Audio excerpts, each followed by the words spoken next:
আসসালামু আলাইকুম। উপমা রান্নাঘরে স্বাগতম। সবাই কেমন আছেন?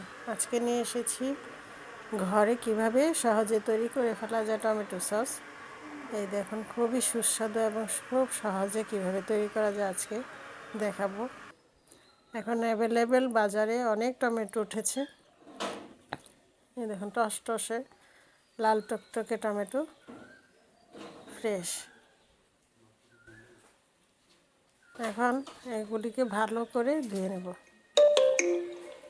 চেষ্টা করবেন একটু ভালো ফ্রেশ টমেটো নেওয়ার জন্য। একটু মাংসওয়ালা হলে ভালো হয়। এখন এগুলিকে ভালো করে ধুয়ে তারপরে একটা ন্যাকড়া দিয়ে ভালো করে মুছে নেব। এই যে এই জায়গাটা আমি কিন্তু ফেলে দিব। ন্যাকড়া পরিষ্কার একটা ন্যাকড়া দিয়ে ভালো করে মুছে তারপরে এগুলিকে আমি একসাথে কেটে নেব চিকন চিকন করে। এই দেখুন, আমি সবগুলো একসাথে কেটে নিয়েছি। এখানে আমি 3.5 কেজির মতো টমেটো নিয়েছি।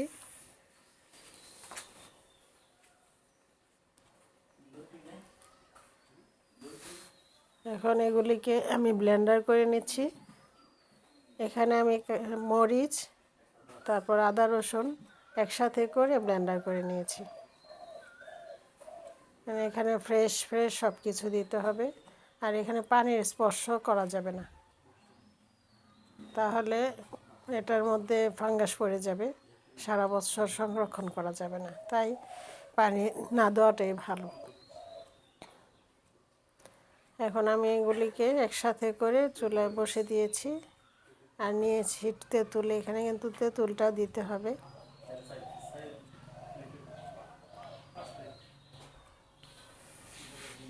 এখানে আমি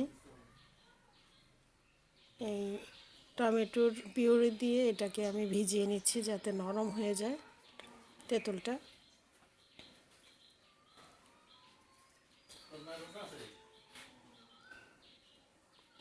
এই দেখুন, এভাবে ঘনত্ব হয়ে আসলে তারপর চিনি দিয়ে দিব আমি।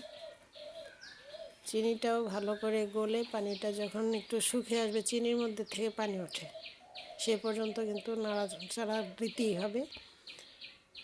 তারপর আমি কর্নফ্লাওয়ার গুলে নিয়েছি।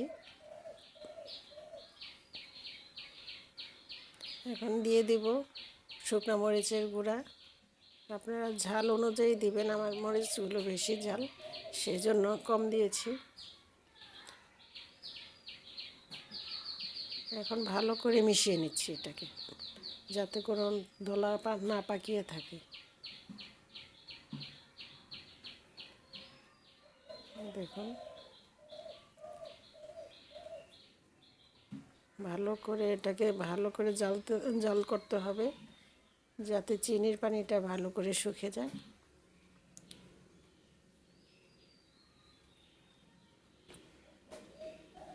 যতক্ষণ না পর্যন্ত ঘনত্ব না চলে আসে ততক্ষণ এটাকে ভালো করে জাল দিতে হবে।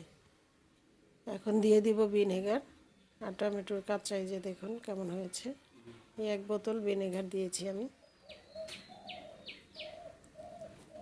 এখানে দেওয়ার পরে ভিনেগারটাও দেওয়ার পর অনেকক্ষণ আমি জাল করেছি।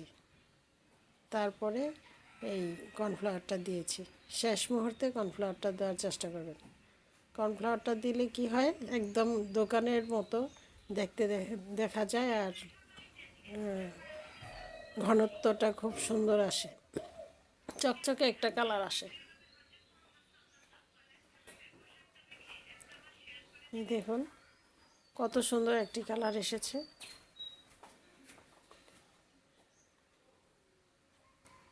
এই দেখুন কিভাবে বাবুল উঠছে।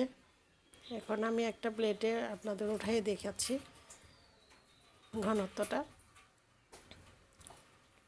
এভাবে বাবুল উঠতে দেখলে আপনারা মনে করবেন যে হয়ে গেছে। এই দেখুন হয়ে গেছে আমাদের টমেটো সস। আমি এই বোতলে আর ইসের মধ্যে নিয়ে নিলাম। আমার 3.5 কেজি টমেটো দিয়ে এমন 2 বক্স টমেটো সস হয়েছে, আর একটা টমেটোর বোতলে হয়েছে।